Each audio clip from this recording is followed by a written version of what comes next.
Good morning, guys. Happy Wednesday. Today, Tabata is going to be a quick series. I want to start with, you can begin by doing the warm-up that I've placed along with this workout, or feel free to do your own 5 to 10 minute warm-up. Make sure you're warming up every joint, shoulder, hips, knees.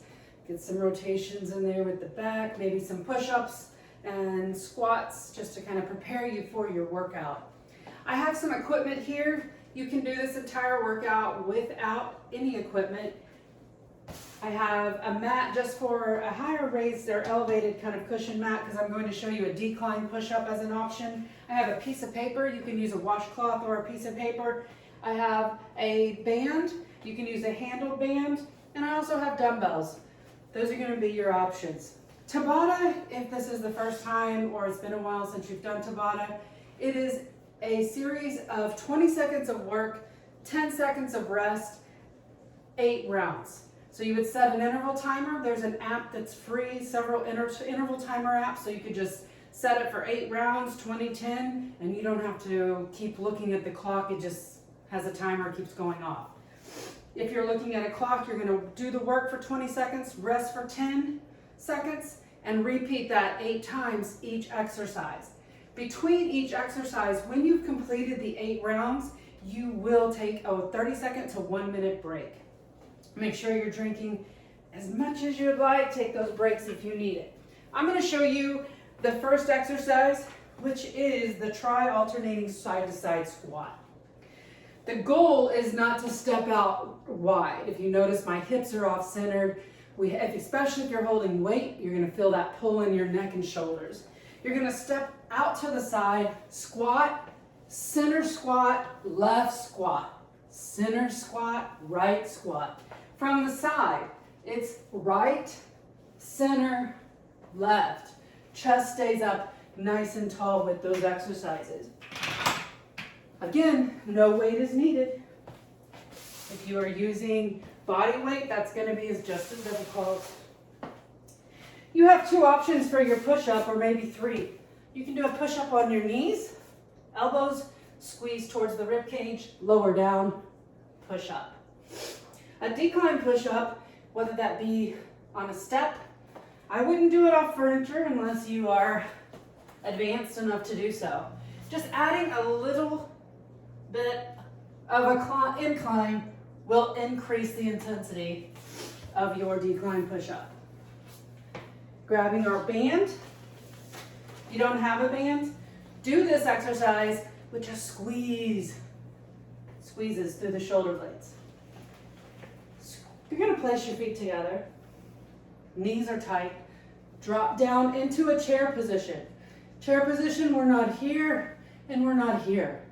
All right? If you feel like your chest is facing the floor, you're too far forward.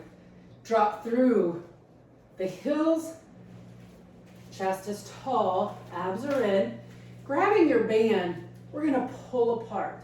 You got 2 options. If you have shoulder issues, you would wanna keep the elbows close to the body and squeeze those shoulder blades just like this. No shoulder problems, you won't have an issue with the pull apart. Squeeze and pause at the back. No band, no problem.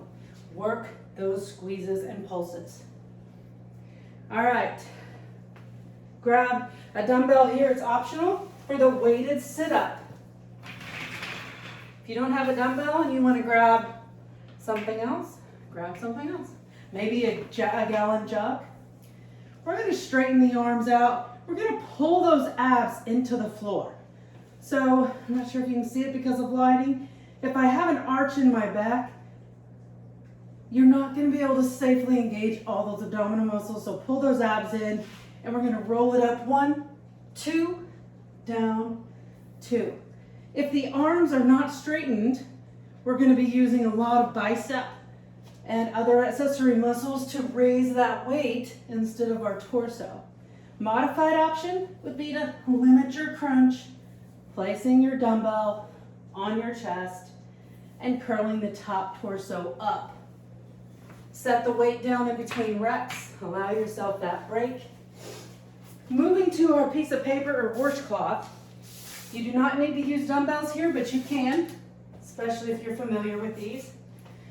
You're going to place the paper on under the ball of the foot of the back leg, and we're going to glide down into a lunge, pull up. Lunge, pull up. If you have dumbbells, of course, you will not swing your arms. You'll move right into that movement. Do not try and overstretch this leg. You can actually injure hamstrings, adductors if you overstretch through that lunge. I put a bonus finishing exercises on here. I believe I put bands, mainly because if you're using heavy dumbbells, I don't want you to overdo it. But you can still go to failure on dumbbells. So after you're done with Tabata, finisher means you're just going to pump it out until you reach failure. I put bicep curls. You can do single band curls. You can do standard curl. You could do hammer curl. Mix of all three until those arms are fatigued out. Triceps, similar thing. If you're using a handled band, make sure you engage tightly. Extend. Extend. You can also pump. You can also act as though you're clapping those hands together. Burn that muscle group out. It's called a finisher move. You'll go until you just don't want to do another rep. Let me know if you participate. Comment below. Like the post.